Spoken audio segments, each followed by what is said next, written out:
Welcome to Let's Talk About It, a podcast that gives a platform for real talk, real stories, real people, real topics, real conversations.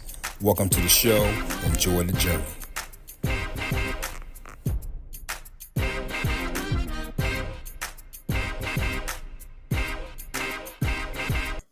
Welcome, everybody, to Let's Talk About It, a podcast to give the platform for real talk, real people, real topics, real conversation. Today, my guest is a certified nutritionist. She has not one, not two, but two master's degrees, one in child psychology and information science. She is also the founder of the Nova, I'm going to pronounce this right, regimen. There you go. Regimen. She is a published author of this book right here, um, the Nova Regiment, sorry, a guide to losing fat and building muscle with autoimmune disease. Now, you can get this at Amazon ASAP. I definitely got mine. Today, I'd like to welcome Nataylia Nawaz. How are you doing? Hi, good. Thank you for the wonderful introduction. I'm really happy to be here.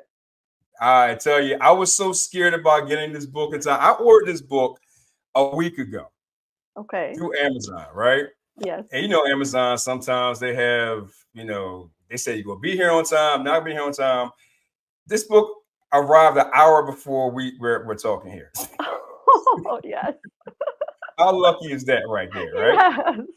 It was meant to be. Exactly. Now we're gonna get into your background first. I want you to discuss like whatever you feel comfortable with, like about who Natalia is, like your background. Okay. Yeah, so I was born in Bulgaria, which is a small country in Eastern Europe by the Black Sea. Okay. When I lived in Bulgaria, it was a communist country, so we grew up behind the Curtain. Really? And I think it's important here to point this out that the way I grew up in an environment where everyone at a young age is taught to be like everyone else. In a communist society, Okay. you don't want anybody to stand out. You want people to be exactly the same, talk the same, think the same, and just be pretty much brainwashed.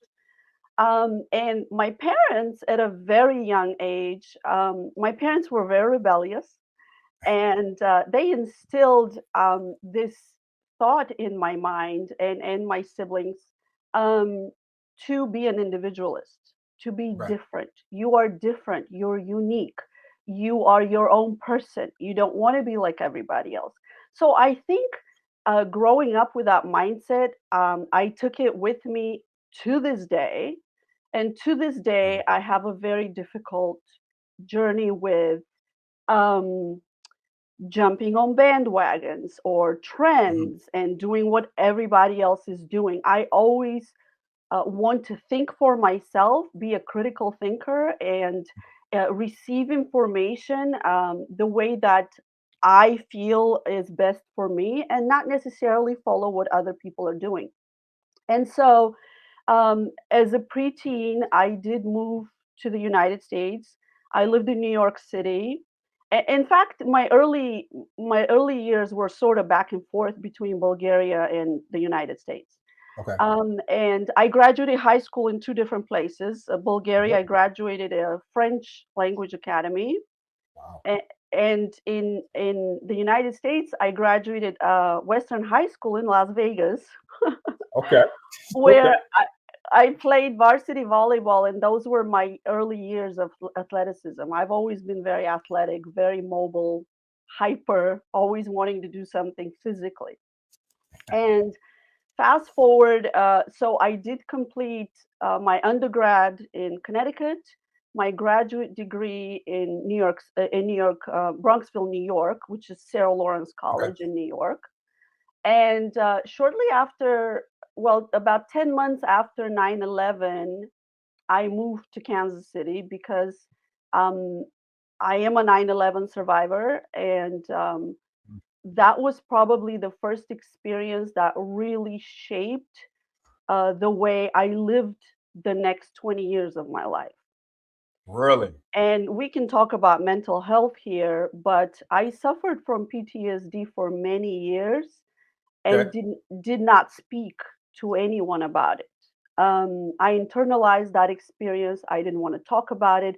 I never saw anything on television about it. I didn't want to hear anything about it. I just completely shunned it out because I couldn't deal with it. How'd you know you had PSD? You know, actually, looking back, at the time I didn't. At the time, I just felt that something was off with me. I wasn't being myself anymore. I wasn't the usual hyper physical, positive person. I had a lot of negative thoughts enter my mind. I had a lot of flashbacks from that day. I couldn't sleep. I stopped eating. It was just years and years of dealing with extreme anxiety. Wow. Extreme anxiety. I would walk down in Manhattan down the street, and every time an airplane, flew over, I would stop in the middle of the street and watch where the plane went because I always Wow. felt that it was gonna hit a building, Oh and my God. that was debilitating for me. So I was like, I can't take this anymore. I moved away from New York for the time being, Okay. and but understood that this never went away. It never went away. I became hyper vigilant.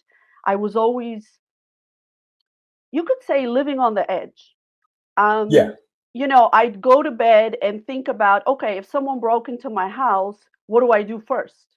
If a fire broke out, what do I do first? So I would try to sleep with these thoughts in my mind, Yeah. and constantly live in fight mode, ready to fight, ready to, like, as if something was always around the corner about to get me, Wow. paranoid. It was really debilitating. But I didn't realize, I felt, I was like, what's happened to me? This isn't me, Yeah. Yeah. At the time, I think mental health was such a stigma still, Okay. Yeah. that True. I was afraid to tell anyone. I Really? became a mother, and actually, the anxiety got worse after I became a mother because I felt like I was my son's sole protector, and Yeah. I was afraid of something happening to my child. But again, to an extreme, I wouldn't allow anybody to drive on the highway with my baby in the car. I mean, it was just really intense. Wow. And so I lived like this for a really long time. Um, and I would not tell anyone because I felt like I was going to be stigmatized. People were going to be like, she's crazy. This is probably affecting her motherhood, her career. And interestingly, I worked as a mental health specialist at the time. Yeah. Here's where it's interesting. A lot of times we are so quick to judge other people, and we are actually True. quick to determine what's wrong with them. Oh, here, Yeah. this is what's wrong with you. You need treatment for this. This is what you're dealing with. But we don't look at ourselves the same way. Facts. We don't turn the mirror on ourselves and say, you know what? I need to start working on this, on what's happening in here. And in a Yes. way, that was my escape, right? I would help children, and I felt like I was doing my part, and I Okay. didn't have to turn around and look at myself, and I didn't Incredible. have to deal with anything that I was dealing with. And yeah, it was just really intense. And I would say things got worse. Hold Oh. on. Oh. Oh. Hold on, because things get worse before they get Oh. better. Oh. I 8 years later, I got pregnant again. So during my second Okay. pregnancy, at around 5 or 6 months of pregnancy, I feel this intense pain on the right side of my stomach, and I'm thinking something's wrong with the baby. I go to the emergency room. We get an emergency MRI, and the doctors that day said, "You need to call your family. Everybody needs to be in the room." I was like, "Oh God, what's happening?" Oh Right? Lord. And I thought it was the baby. Yeah. So my parents came, my husband came, and they said, "You have a sarcoma, a giant tumor wrapped around your right hip bone, and it is a diffuse type tumor. So it extends from my pelvis around the right hip bone and back to the back of my leg and the hamstring. How far? How far was the tumor from the baby? The tumor was close to my stomach. Part of the tumor was close to my stomach, but it was not where the baby was. It was not in Okay. the uterus. It was outside of that. Okay. And of course, the initial response of my OBGYN and the doctors at the time was, sorry, kiddo. That was the only thing I heard. It was, sorry, kiddo. And she walked out the door. And You here I serious? am. That's what the doctor said to you? That's what she said to me. She said, sorry, kiddo, and walked out the door. And I'm like, uh, help? Any answers? Who do I talk to? What do I do Right. from this point forward? So in that moment, my parents completely fell apart, and excuse me. No. Hey, take your time. Take your time. And because I am always in fight mode, right? That's Yeah. how my mind functioned at the time. I was always in fight mode. I caught myself calming them down and telling them, "Hey, chill out. Everything's going to be okay. We're going to fight this. It's going to be okay." So the only thing in my mind was make sure your parents and your children and your family make it through this. Yes. That was what I was thinking. I wasn't necessarily thinking, what do I do with myself? Again, I was escaping myself in a way by Yeah. diverting my attention to everyone else who needed to get through this. And Wow. which continued my mental health struggles continued to deepen and get worse, but again, I wasn't addressing them. And uh, I went. Nataylia, 1 second. So at this time, Mhm. you're consoling your parents. You're dealing Yes, with what you're dealing with the tumor. Plus, you have to deal with your anxiety for the last 20 years. that's right. I mean, from 9/11. Yes, That's a lot it to was take 10 in at years that point. old. Yeah, yeah. Well, this is That's why I crazy. say, how do you deal? These are times when people do two things. One of them is they go into fight mode or they go Yeah, into flight mode, fight or flight. That's the usual response when in a traumatic situation. My true. response has always been fight mode. But Okay. what's unfortunate about fight mode is that it really elevates your anxiety even more, and your immune system is in override. It's Okay. overworked, and your immune system cannot handle that constant fight. That's the connection between your mind and your body, you see. Okay. Mhm. And you're under so much anxiety, and you have to be so focused to deal with this trauma that you are not giving yourself time to even grieve or feel sad about what just happened. You can't even process it, right?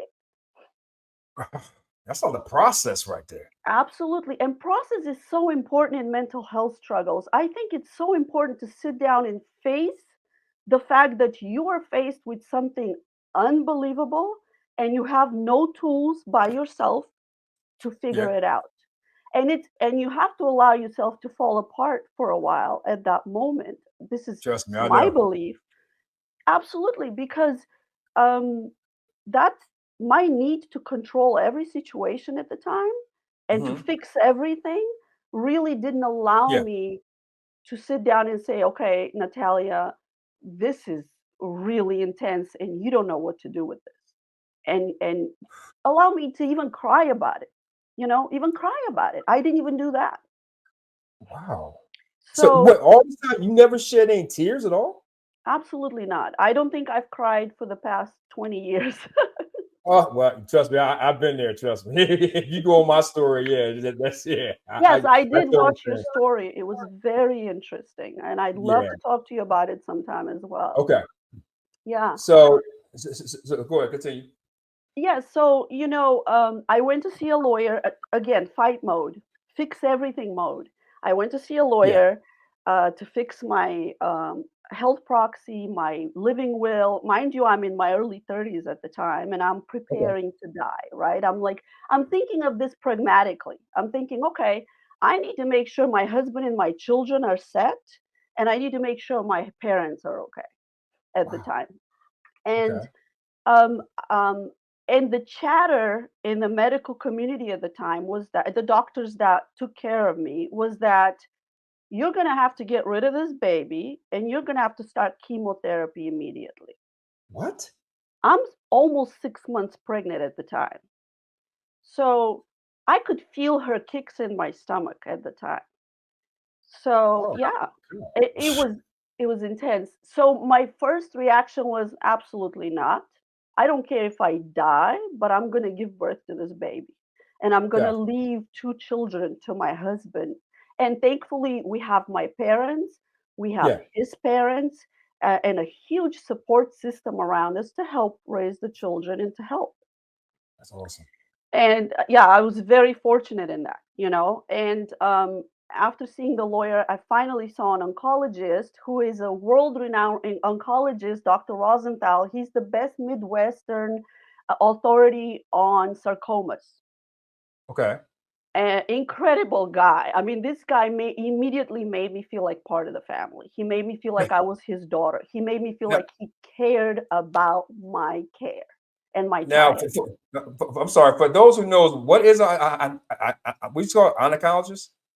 Oncologist is a Oncologist. cancer doctor. It's a Okay, cancer gotcha. All doctor. right. Yes. Gotcha. And he specifically specialized in surgery, taking tumors out. Okay. I had another oncologist who his specialty was medication and the chemotherapy, Dr. Powers. Okay. So you work with a team of people. Yeah. Dr. Rosenthal said, we're going to do a biopsy to see exactly what grade and what strength this tumor is, how aggressive it is, and then, figure out what we're going to do from there. Because I want people to know this when it comes to cancer, there are all kinds of tumors out in the world, all kinds of cancers. Some of them are very aggressive, they spread very quickly. Some of them are low grade, not so aggressive. Yeah. And then some of them are benign tumors, which means they're not technically cancerous. Okay, Gotcha. benign tumors.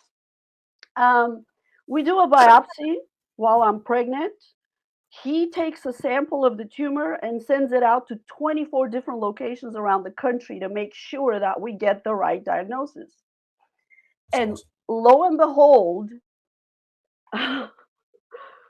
woo, lo and behold, this tumor is benign. Good. But interestingly, it's called a giant cell tumor. And Okay. this is one of those benign tumors that actually can still spread like cancer through the body. They can Really? metastasize to other areas of the body, but they don't kill you. They just spread. They're also very difficult to cut out. If you cut it out, it shows up again in a different part of the body. So Really? it's a benign tumor that can metastasize, which is the first time I ever heard of anything like this. I thought, oh my Yeah, gosh, me this is too. weird. Yeah, right now, I've never heard this before. This is new for me. I'm in this. This is all new information. And I really would love for people to read more on it. It's a very interesting type of tumor. Of course, I'm a scientist. I love science, so these things fascinate me. I'm able to remove myself a little bit from that and just be like, wow, I need to learn more about this. This is so cool, right? Especially when Right. you're Right. when you're told that you're not going to die anytime soon. Now you're fascinated. You want to learn more. Um, Absolutely. and with the tumor so large, it's locally aggressive. I had a sciatic nerve run right through it. I had major blood supply and vessels run right through it, and it was right next to my baby. And I'm pregnant, so I'm limping. I'm a mess. Okay, I'm a Oh, complete mess. The right side of my butt cheek was 4 times the size of the left butt cheek. I mean, because that's where the tumor was. really? Yeah, I couldn't walk. It was just so intense. Oh my God. And I'm a young woman, right, at that point, and I'm a former athlete. I had Yeah. boxed, I had done volleyball, and I had done soccer by that point. Okay. And now, really, this thing turned me into a ghost. You know, talk about health. issues. It was just one after the other. And after I gave birth to a healthy baby girl, thank God, God, that's good. you Yeah. know, God is good. Yes. Um, Yes. Now we're like, okay, you got to do chemo now. And I'm getting ready to do chemo, and then I get pregnant again. Oh, hold on. I know. Wait. Okay. So you, so you I have your know. little girl, right? You have your little girl. Yeah. Um, you about to start chemo, but then you get pregnant. I mean, was it like back, like real soon? It was very soon. My daughter was 10 months old when I got pregnant again. Oh, And oh, it was a oopsie baby, but it was the best well, oopsie on the planet because he's I just got you. adorable, you know? So, but did you start therapy before you got pregnant, or Yet, just not after? yet. Not Okay, yet. And okay. so I talked to my oncologist and I was like, "I'm so sorry." I was apologizing to him. I'm like, "I'm so sorry, but I'm pregnant again." Oh God, that's crazy. And he's like, "Listen, this is a blessing. This is not a malignant tumor.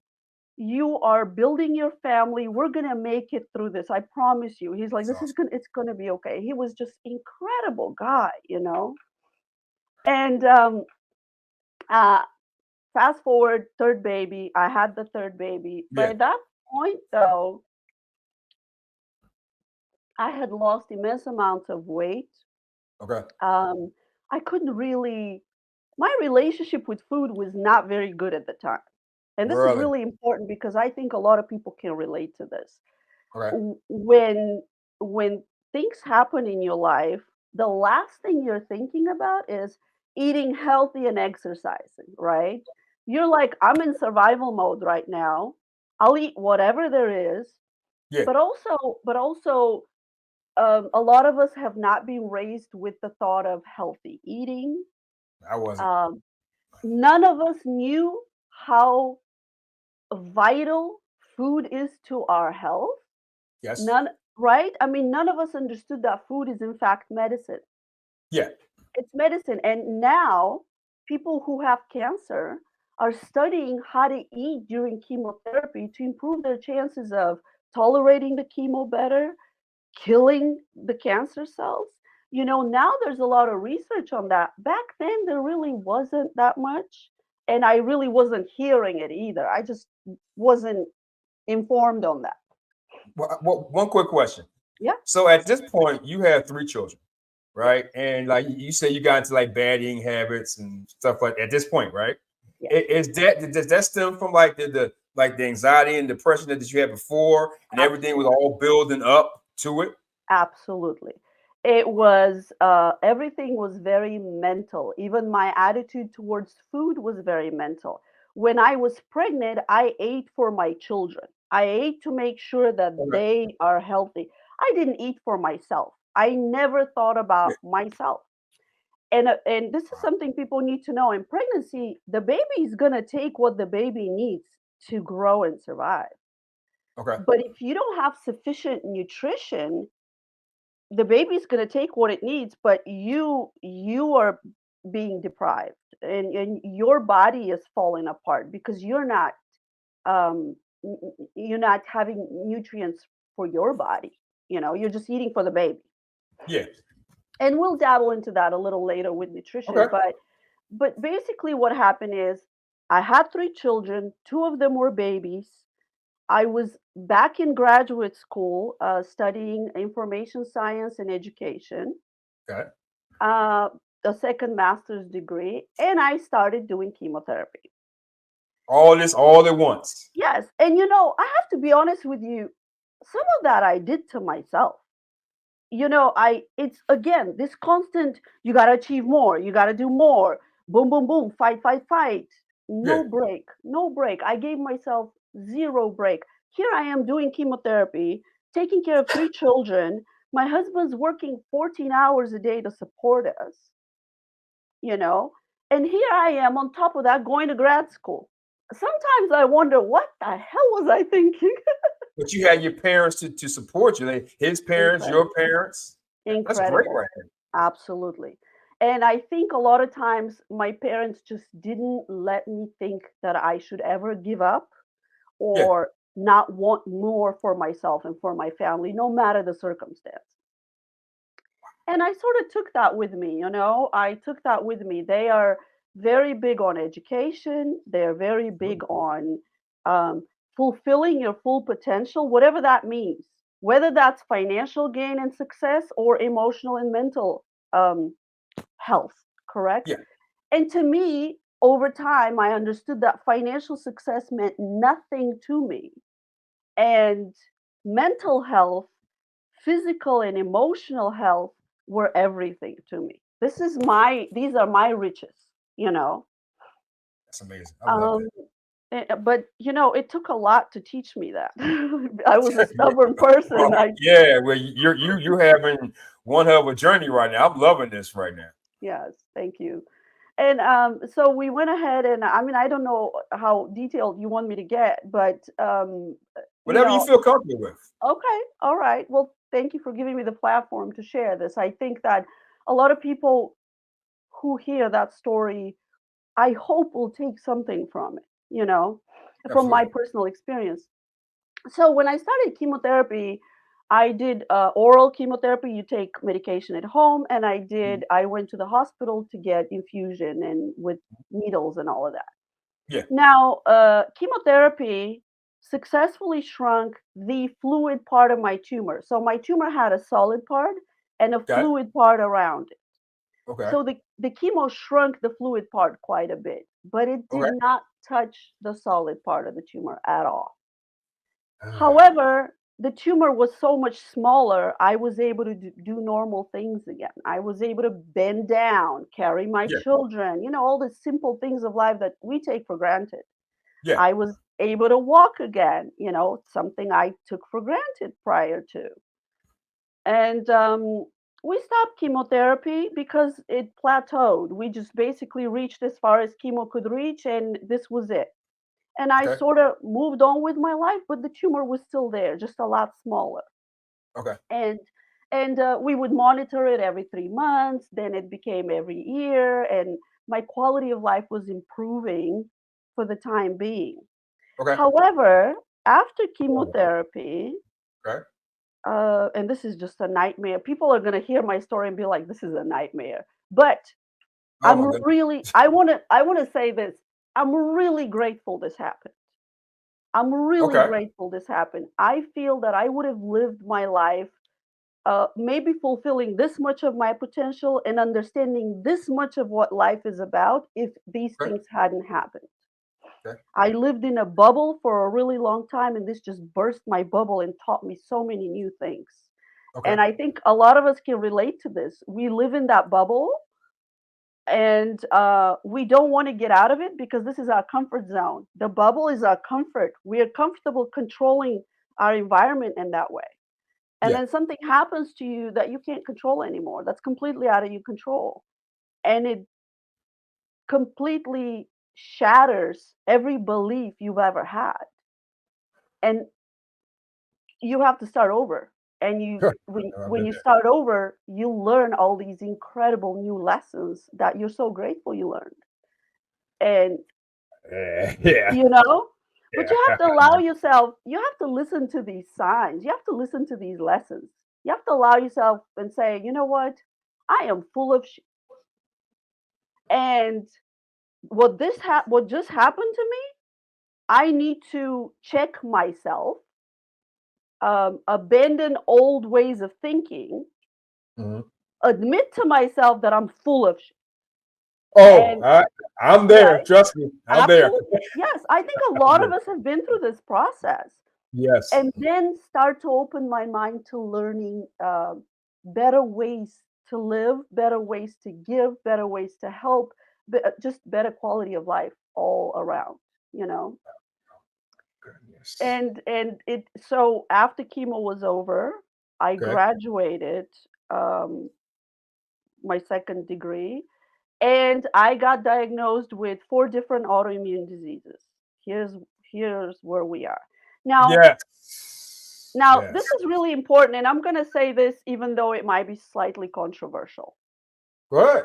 I firmly believe that the autoimmune diseases were a result of my lifelong anxiety and mental health struggles and the stress in my life, the lack of sleep. I think my immune system crashed. It just said, you know what, I can't deal with the stress anymore. Boom.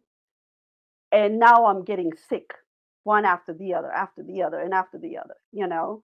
So, my mother believes that the chemotherapy may have had something to do with me developing autoimmune diseases after that. Okay. There's a possibility, there's some research out there that kind of connects the two. There is some research that connects chemotherapy to autoimmune disease. But But your stress and your anxiety, you feel contribute to it. absolutely, I don't know if you've listened to this Dr. Gabor Mate. He's No. amazing. Okay. He's out there on YouTube quite a bit, and I've listened to his lectures, and he talks a lot about stress and anxiety and trauma and how that makes us sick, physically sick. That's interesting. And I That's think interesting. I recommend him highly if you want to check him out. Gabor Mate is his name, and he's proven a lot of these theories, but it makes a lot of sense if you think about it. Everything that we do and that our body does starts in the brain first. It starts in the mind. That's true. It's a I it's do a believe that. thought, right? I mean, it's a thought Yeah. that you perceive, be it whether it's a negative or a positive thought. You perceive something, and it starts to manifest itself in the real world. Um, you live in fear and in constant anxiety. Those things start to manifest themselves. Now you start to get sick. Now bad things start to happen to you. You're manifesting them with your mind. You know what? You're not the first person who said this I've heard. I know somebody personally who thinks the same way you do. I And really would tell you that right there. I'd Yeah, love to we've meet had them. conversations about it. We've had I'd but I'm sorry, but there's one thing I want to ask you was yes. your autoimmune disease, right? Was you diagnosed that when you was like going like when you was doing your annual checkups after the chemo? Like how'd you come across that? Like when did you discover that? I'm glad you asked that question because, again, I hope a lot of people will relate to this when it comes to the medical system. No one diagnosed me with anything.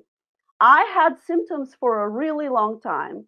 I addressed those symptoms with my primary care physician at the time.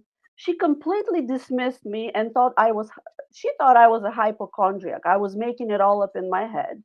And a lot of people with autoimmune diseases will relate to this because we are constantly dismissed and told that our symptoms are in our head. Oh, you're just tired. Oh, you need to get more sleep. Oh, maybe you're in a little stress. Eat better, exercise, just this BS Yeah. advice. Can No you one's share taking it. those symptoms though? Do you feel Yes, comfortable about sharing those symptoms? absolutely. So, the first autoimmune disease that I was diagnosed with was Hashimoto's disease, which basically destroys my thyroid. It's a hyperthyroidism disease. It Oh, destroys my thyroid. The thyroid is a gland that we have right here in our neck, okay, but okay. it is responsible for so many functions in your body. Your metabolism, your ability to regulate your body temperature, your mental health. And these are You told just me that. Wow. absolutely. It's a Wow. debilitating disease. Your weight, right? So I felt first of all, I felt extremely tired. And of course, I had two babies. I was in grad school, chemotherapy, and they'd say, "Okay, you're tired because you're not sleeping enough. You have a lot on your plate." Okay. Okay, so I said, "You know what? Okay, this makes sense." Yeah. But Okay. I said, "I'm starting to feel like an old person. My bones are so stiff, they hurt. I wake up in the morning and I can't get out of bed for 10 minutes. I feel like I'm 90 years old. Stiff, Hmm. painful bones. I'm constantly cold. Everybody Really? else is feeling normal. I'm shivering, and it's Wow. it's normal temperature. Um, I'm losing immense amounts of weight without really doing anything different. Although some people will say the opposite. With hyperthyroidism, they gain a lot of weight and they can't lose it. Yeah. And actually, that disease is largely undetected a lot of times, and it is underdiagnosed. There are a lot of people walking around with thyroid problems, and they don't know it. And so finally, I had her do some tests to test my thyroid hormone, Mhm. uh, which was out of whack. So the normal range of thyroid hormone is supposedly between um, zero point 0.8 and 5, and mine was like 14.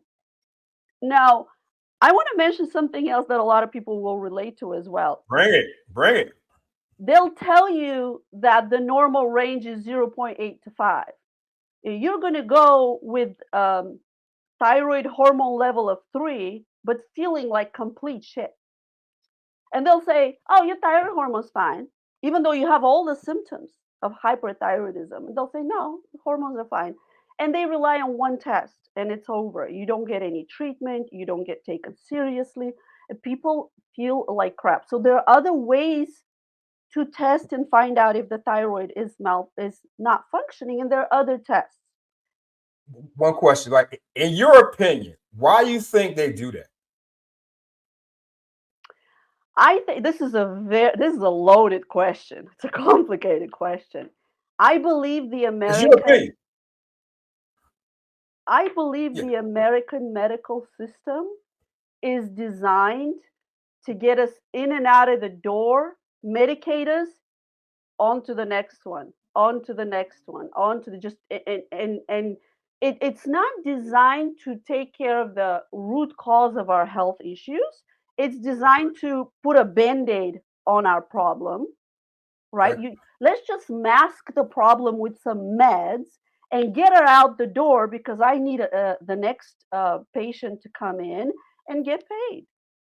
So You're the second person that said that, but that's another subject. But go ahead. I got you. Go ahead. well, Yeah, I've you heard this got to from two other remember, people. I come from an Eastern European country. I grew up in a country where medicine was true medicine. We looked at the root cause of the problem and healed the body versus just medicate it and get it out the door. And so Okay. you come from a Eastern European culture where food is not processed, was not processed at the time. Now it is. Okay. Okay. No processed food. Everything's organic and natural. There are all kinds of Wow. old Chinese medicine practiced to heal Okay. humans from ailments. And you have Okay. doctors who are actually looking at every aspect of your life to figure out why you're dealing with what you're dealing with and healing you. And you come to the United States and the medical system is a business. It's a business. I keep my mouth shut on that one. I, Look, I have my own opinions, but that'll be another time. Yes, I look, got you. I would love to hear it, but I don't want to knock down all doctors in this country because there's some incredible Oh, I got doctors in this country. But you. Absolutely. it's the system, not the doctors, right? The system Mhm. tells them to do this. Um, Okay. Many of them care about their patients. Many of them want to help their patients, but many of them are Okay. pressured by a system that's, um, that's telling them, "Hey, you need to get these people in and out the door because this is how many patients you need to see today. This is the protocol on how you treat people with such and such symptoms." So there's no personalized approach. Nobody's looking at you and saying, So in "I'm Europe, going to." okay. Go ahead. No, I'm sorry. So in Europe, it's totally different over there, right? That's what you're It saying. is. It is different. And It is different. okay. And Okay. in that sense, I think in the United States, you just are two important things. Number one, you're lucky to fall into the lap of a really good doctor who really cares. Mm, And number yeah. two, Yeah. because in most cases you won't, you need to learn how to aggressively speak for yourself, ask for Mhm. what you need, Mhm. advocate for yourself and your children, even if you're labeled as difficult, even if you're labeled as a pain in the ass. You need to walk into, first of all, you need to do a lot of reading and find out what is wrong with you, Yeah. how these things are treated, read research, And that's another really big topic. Don't go listen to Hobo in his blog what he wrote about how to heal hyperthyroidism. Um, Mm. Anybody can come on the internet right now and write whatever they want. I need people to learn to discern between bogus info and authoritative resources. Go to the university researches, go to the studies, read those. You know, these I, things are proven. I have an interesting question for you. Yes. And some people who listen to this will get it. What is your opinion about Dr. Google? Because everybody Googles their medical information. Like, what's your opinion about this Dr. Google? Fear mongering. Dr. Google is fear mongering. It's always going to show you the worst thing that could ever happen to you and and tell you that you are dying. And then listen, Google is a evil and a good all at the same time. Google Yes. will bring you to so and so's blog that's full of shit, and Mm. Google will also bring you to the University of Kansas or Harvard University study done on the Okay. subject. Right. So it's up to you to discern between the two. It's up to you to say, you know what, I'm not going to listen to this BS. Some of it might be true, but this person can't prove it. I need to see proof. I need to see scientific proof time and time again, year after year, studies done on the subject. And then go read those and you know, figure out once you read those, figure out what the buzz, the conversation in the medical community about that subject is. Then go to your doctor and have that intelligent conversation with your doctor and show them that you know something about what's happening in the medical community. You know what the research is Okay. saying about that specific issue. How are you going to help personalize my treatment? What tests are you? I need this, and this test. And this is what you need to do with today's doctors. And this is what I do. All Do right. they Well, love me for it? Some doctors I love bet me they for it. don't. Look, some Some do. do, some don't. Some can't Okay. stand me. They hate Doc, me. I bet. No, I I don't doubt it. I care. doubt it. I don't I know. I care. see that because you're passionate about it. Now, Because, that, what? and this is the thing, people with autoimmune diseases are usually tossed around from doctor to doctor for years before they get proper diagnosis because our symptoms are so obscure. You know, it's like I'm cold, my bones are stiff, I have more anxiety than usual. It could be a million different things, right? And a lot of doctors, especially that are not specialists in the subject, are going to dismiss Mhm. most of those symptoms. So that's another thing. I go to my PCP and say, you know, my family physician, Position. and Yeah. I say, I need you to send me to a rheumatologist because a rheumatologist treats certain autoimmune diseases, and I want to see what she says about my symptoms. I want her tests done, and I tell them what I want. And some have learned to respect me because of it. Some have learned to hate me because of it. But there's no other way I'm going to get what I need unless I advocate for myself. And I need people to be more comfortable advocating for themselves. This is your life and your So health on the this is line. where I totally get it. So this is where you got into your book, Yes. right? So what inspired you to write this book right here? It's the journey that I just explained. Um, the Okay. autoimmune So okay. diseases. I'm sorry. No, I'm sorry. So no, that's inspiration. So like, so you said one night, out of all these things that's happened to me, these doctors are not really listening to me. I'm going to do my own research. What you did, you put everything into this book right here. Yes. Explain to the audience your book. Okay. I do want to say one thing before I do that. No, When go it ahead. comes, the Go ahead. autoimmune diseases were diagnosed already before I wrote the book. Okay. I had their names. I had Hashimoto's disease. I had lupus. Go ahead. I had Raynaud's syndrome. And I had something called lichen planopilaris, which is basically an autoimmune disease of the scalp. and it my hair fell out. My it There's this inflammation and burning in my scalp which causes the hair follicle to fall out.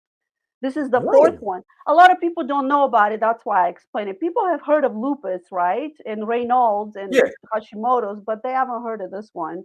So yeah, that was the fourth one. And you So explain all this in your book, right? I do. I explain and I explain some of those symptoms, but really the only place in my book where I explain my journey is only chapter 2. The rest of it is the Nova regimen, is the program, is science, research, studies, tools, how to how to apply the knowledge that you just gained to help yourself heal. And so with the autoimmune diseases that I had, I did take some medication that doctors gave me. But this is what I'm saying. Doctors have a protocol. They give you the same medicine they give everybody else with lupus, for Okay. example.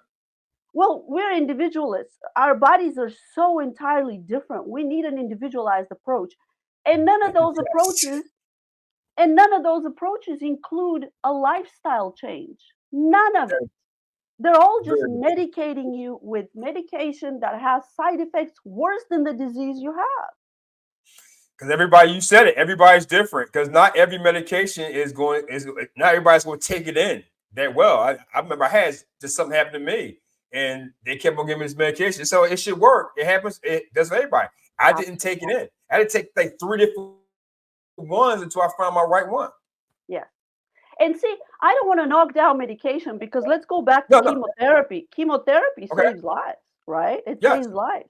I will never, I don't tell any of my clients not to take their medication. I tell them to work with their doctor, but I Yeah. teach them how to advocate for themselves to find out the right thing for them and to take their Okay. medication. But what more importantly, the Nova regimen, I teach them how to I teach them the million things that they can do at home to improve their chances of complete remission and healing.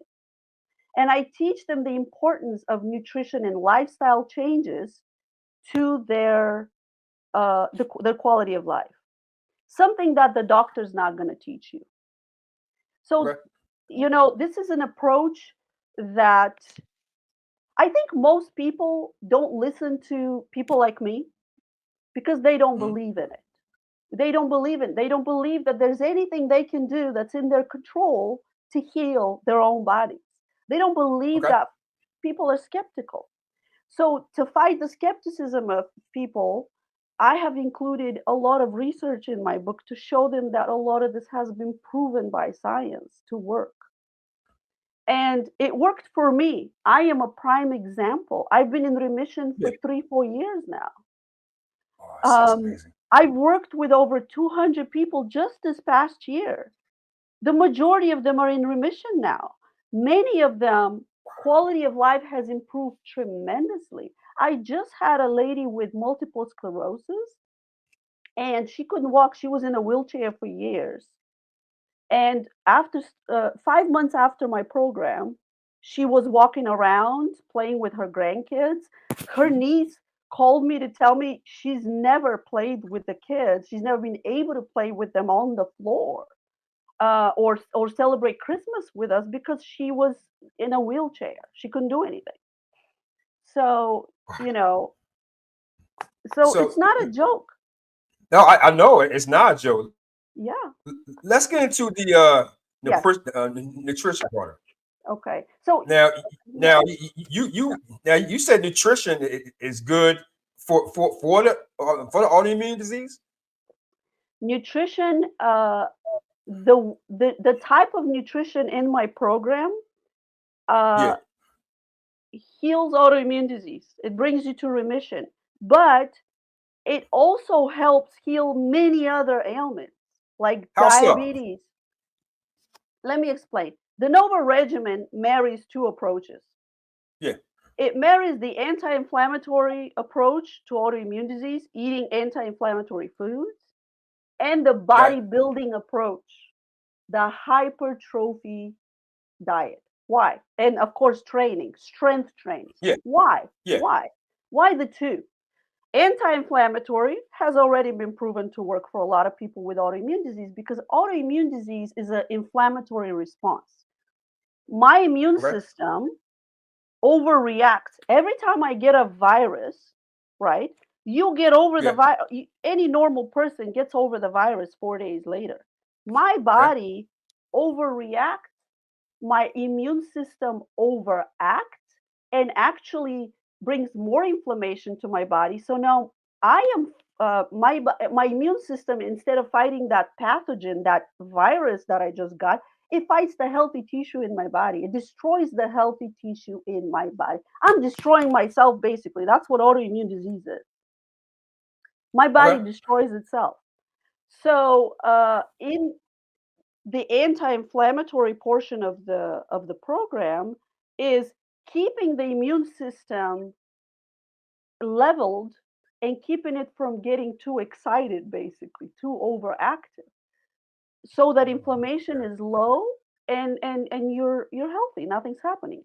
Now the bodybuilding approach is important because, and I think you know this as an athlete yourself, Yeah. uh, the more muscle we build, Yeah. the longer we live. The more body fat we carry, the earlier we die. It's that simple. I didn't Uh, know that until like a year ago. Honestly, tell you the truth, I must be behind the times because I just learned that a year ago.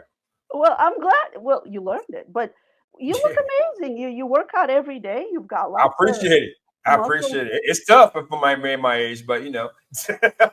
No, no, no, no. That's another thing.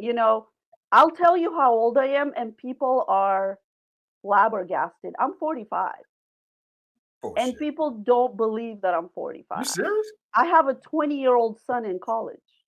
Yeah. I mean, when you said earlier you was in your 30s, I thought you were in your 30s now. No, no, I no. I'm was like, wow. 45. I was in college on 9/11. I was already 20 years old. Yeah. 20. I'm like, wow. Yeah. Well, wow. Okay. I see what's going on. Okay. I got you. So, but this is lifestyle. It's not any medication I've taken. This is my lifestyle. It's my food. It's the building lean muscle tissue. It's what I put in my mouth and what I put in my head.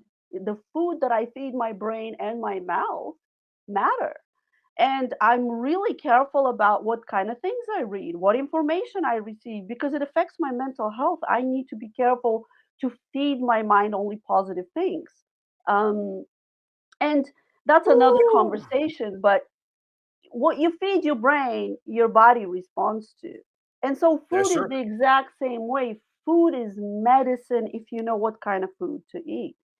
Okay. In my program, there are four pillars in my program. There's nutrition, Training, there's training, recovery, recovery, yes, and I can't pronounce the last one. supplementation. Those are the supplements you take, right? Supplementation. I'm It's not, a I'm not multi. good with pronouncing words, but go ahead. I'm sorry. No, you're amazing. You're doing good. You pronounce my name. I know, right? It's a multifaceted approach. Anybody who comes to you and tells you that take this green tea and it's going to fix all your problems is full of shit. Don't listen Okay. to those people. It is a multifaceted approach and it is a lifestyle approach. It's something that if you're going to do, you need to do for the rest of your life. You need to commit for the rest of your life. If you can't commit, well, then you're committing to living a mediocre life full of illness and just feeling sorry for yourself. This is what I call the self-pity Olympics. Wow. We Wow. feel sorry for ourselves, for our condition. We take no part in what our condition is. We blame everybody else on it, Oh. including doctors. Yeah. Yep. Yep. Doctors, family, the circumstances, money, we blame everything but ourselves. We take no responsibility for the choices that we make. And Yeah. Trust me. and I think this is where the shift has to happen first. Before you go to the Nova regimen and do all the things the Nova regimen tells you to do, the shift has to happen here first. First of all, you need to believe that you have full control over your body and you can heal your own body. You have to believe it first, right? All And right. you Good. have to, again, like we said earlier, you have to call yourself on your own bullshit. Yeah. And Yeah. right? And take responsibility for the choices you've made that have contributed to your condition today. Whether you're Oh, I'm broke, there now. Trey. whether you're sick, Yep. whether your relationships are not working, it's Mm-hmm. not everybody else's fault. There's something in you Yes. that is perpetuating those same patterns of destructive patterns happening in your life, right? I mean, Preach. Preach. let's do this. And so, I mean, like I said earlier, I had to call myself on my own bullshit. Yeah. And I actually appreciate people who come to me and say, Natalia, you're full of shit. I don't believe that for a second. Or they'll say, Okay. no, you are blaming so and so, but you need to take some responsibility. What could you have done different to change those circumstances? And there's always something you can do different. Always. Always. There's always a way. You're giving so many lessons right now of all not only nutrition in your book, like life lessons. Natalia, Mhm. I want to cool this down a little bit, but I have two questions to ask you first. Right? I Yes, have one question from someone. I told them they was coming on. I hope you can answer this for them. absolutely. I'll try. Okay, it says I struggle with eating and having a hard I'm telling where they wrote it. I struggle with eating. I'm having a hard time reading and understanding food labels. Do you have any advice? Oh, that's a really good question. That's from Um, my man Winston in Jersey. Winston, I this love that's that. food. I love that question. Well, you know how we joked about Google earlier? Oh yeah. Google everything on that label. Listen, there are apps that will even help you read labels. But if Okay. I were to give you basics, when it comes to food, you these are the basics. It has to be low on sugar. Whatever it is that you're eating, you don't want it to be very high in sugar and you don't want it Okay. to be very high in fat. You don't want it to be very high in the bad fats, you know. There are good fats and then there are bad fats. Your good fats are avocado, eggs, olive oil, nuts, things like that. Those fats your body needs, your nervous system needs, your brain needs. Then there are those bad fats that are in donuts and that are in um, snacks and processed foods, and you want to avoid those. So my number one advice when it comes to labels and food is if it's in a package, it's probably not the healthiest for you. If it's in a box, it's not the healthiest for you. Avoid boxes and packages. Go buy all the basic things like fruits, vegetables, nuts, lean meat if you eat meat, if you're not vegan or vegetarian, eggs, all those things that are not in a box, and then cook everything from scratch. Does that take more time? Yes. Is it Mhm. worth it? Also, yes. So that is my advice. You just have to do better. Well, you answered two questions at once, and that was my question. You put it in the middle of it. My question Okay. was, what's the difference between good and bad fats? Because I'm having a hell of a time with that right now. Like, I understand what you're saying with the processed foods and what's boxed up, but for me, like for years, like I've had before I started my journey, I had the worst eating habits. The worst. You talking about McDonald's, Taco Bell, Wendy's, and like I'm a big fried chicken guy. I love chicken. I'm not gonna lie. So Ah, now I'm changing up to like baked foods and very vegetables. And I'm good. not a real veggie guy, but Very like good. like really deep dive into the good and bad fats because I'm really trying to get into that because I'm getting older. I'm 52. Uh, like I'm trying to build more lean muscle, but the good and bad fats though. Help me out with that. Saturated fat is the bad fat. So this is fat that's been added to foods. The food has been processed in that fat. And what do I mean by that? So again, If you are buying chicken and you're cooking chicken at home and you're baking Mhm. chicken at home, Yes. um, use do not use any seed oils. Do not use any of those Still. canola oil and all these other vegetable and seed oils. Don't use any of them. I Okay. would say the only oil I use is extra virgin olive oil That's what and I use. I got it with it right there. I have it there. That's what I use. avocado oil is the other one that people use. They have avocado I oil? pers I know they had that. avocado oil, yes. I never heard of it. Okay, Anything okay. else like canola oil, absolutely Yeah. stay away from this stuff. I know it's Okay. cheaper at the store, but it's Yeah. cheaper for a reason, okay? It's full of garbage. It's full of carcinogenics. Right. You don't want to eat this stuff. That oil increases inflammation. You're more prone to getting sick, autoimmune disease, diabetes, all kinds of chronic illnesses, heart disease. You don't want this stuff. This stuff is garbage. And so you want to eat extra virgin olive oil um, in moderation. Also, just because it's healthy fat doesn't mean you get to eat a whole bunch of it. Okay? I get Why? hungry. You know what I mean? You work out, you get hungry. You know?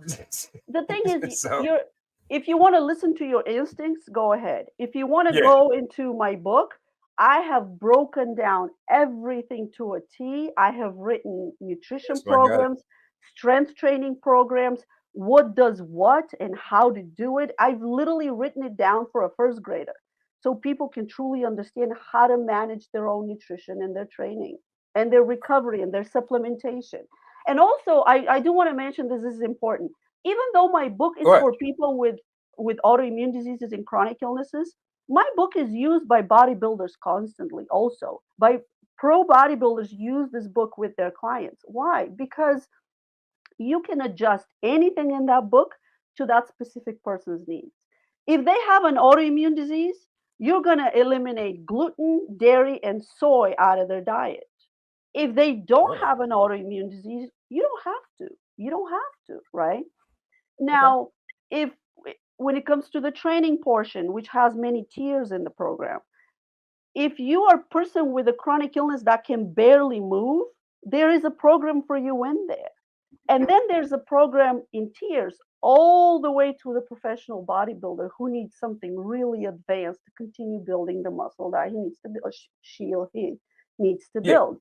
So it's Yeah. a very it's a you can adjust this program to anything, and I've broken it down in a way that people can understand. It's a Bible. That's all you need in the health and wellness industry. It's all you need Oh, to I love heal. Because also the Nova regimen doesn't just heal autoimmune disease. It balances your hormones, your male hormones, your testosterone, the female hormones, estrogen, it. progesterone. That's It it heals mm, insulin sensitivity. Insulin sensitivity is the number one reason why people have diabetes, insulin resistance, um, really. why people have diabetes, and why people can't lose weight. If you can't lose weight, you're insulin resistant. My book explains to you how to heal insulin resistance. Um, and this is what I do with my clients. With some people, I spend the first few months, first of all, repairing their insulin sensitivity and then getting to the goals that they want. Okay. I love So, that. when it comes to fats, as you asked, stay away from saturated fats. Stick to the things that I just said: avocado, nuts, extra virgin olive oil, eggs, salmon. You know, the Uh, oil not in saying salmon. You not don't saying. like salmon?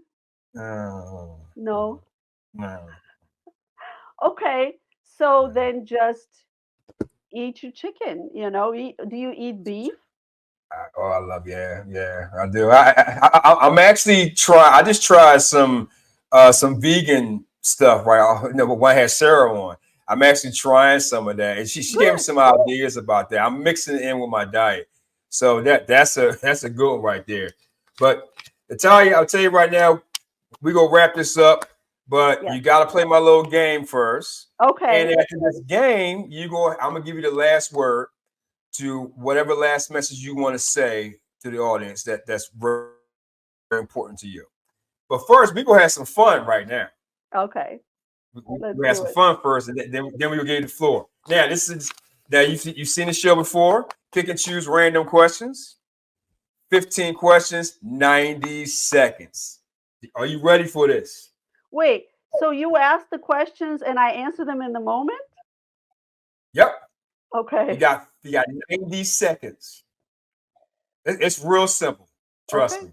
Let's Real go. simple. Like, you can do it. I got faith in you. Trust me. I can be a talker. I think you can tell. I can be a talker. Yep, So but we'll see how so I it's do. either put it like this, it's either one or the other, or give an answer as fast as you can.